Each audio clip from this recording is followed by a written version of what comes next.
আজকে আমি আপনাদেরকে জার্মানির ড্রেসডেন শহরের একদম প্রাণকেন্দ্রে অবস্থিত একটি ঐতিহাসিক চার্চ, যেটার নাম হচ্ছে ফ্রাউয়েনকির্শে, এর ধ্বংস এবং পুনর্জন্মের গল্প বলবো। তো এটা জার্মানির ড্রেসডেন শহরের একদম মাঝখানে এলবে নদীর তীরে অবস্থিত। এটা বিশেষ করে খুবই বিশেষ এই কারণে কারণ এটা শুধুমাত্র মেয়েদের জন্য। ফ্রাউয়েন শব্দের অর্থ হচ্ছে মহিলা, তো এটা শুধুমাত্র মেয়েদের জন্য তৈরি করা হয় একটা চার্চ। তো এটা হচ্ছে মাদার মেরির চার্চ, 1800 শতকে তৈরি করা হয় এবং 1743 সালে এর নির্মাণ কাজ শেষ হয়। 2 শতাব্দীর বেশি সময় ধরে এই ফ্রাউয়েনকির্শে ড্রেসডেন শহরের গৌরব ছিল, কিন্তু সবকিছু বদলে যায় 1945 সালের এক ভয়াবহ রাতে। তো তখন সেকেন্ড ওয়ার্ল্ড ওয়ার প্রায় শেষের দিকে ব্রিটিশ ও আমেরিকান বিমান বাহিনী ড্রেসডেন শহরে এক ভয়াবহ বোমা বর্ষণ চালায়। তো আমরা যেটা জানি ইতিহাস থেকে যে এই ব্রিটিশ এবং আমেরিকান যে অ্যালাই, এদের বেসিক্যালি ফ্রাউয়েনকির্শেটা টার্গেট ছিল না।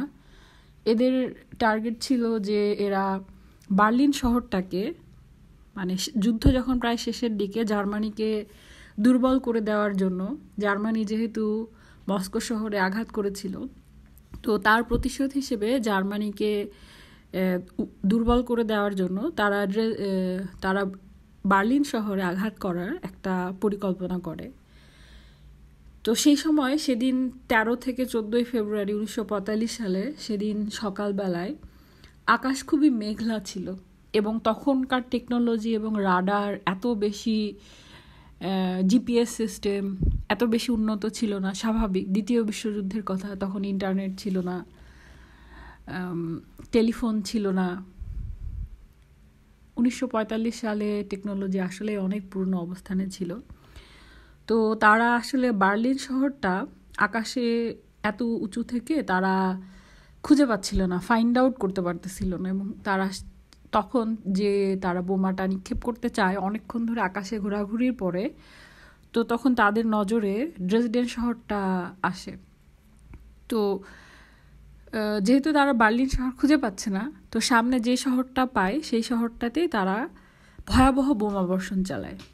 তো পুরো শহর আগুনে পুড়ে ছাই হয়ে যায়, হাজার হাজার মানুষ নিহত হয় এবং ড্রেসডেনের প্রাচীন শহর এক মুহূর্তে ধ্বংসস্তূপে পরিণত হয় ব্রিটিশ এবং আমেরিকান বাহিনীর এই ভয়াবহ বোমা বর্ষণে।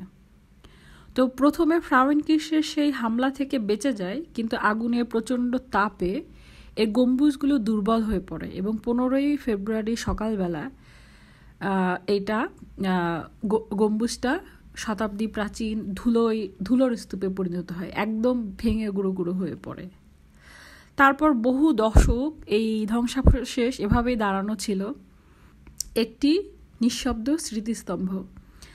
জার্মানির পূর্বাঞ্চলে তৎকালীন পূর্ব জার্মান সরকারের আমলে এই চার্চ পুনর্নির্মাণের কোনো উদ্যোগ নেওয়া হয়নি, কিন্তু ড্রেসডেনের মানুষের হৃদয়ে ফ্রাউয়েনকির্শের স্মৃতি ছিল।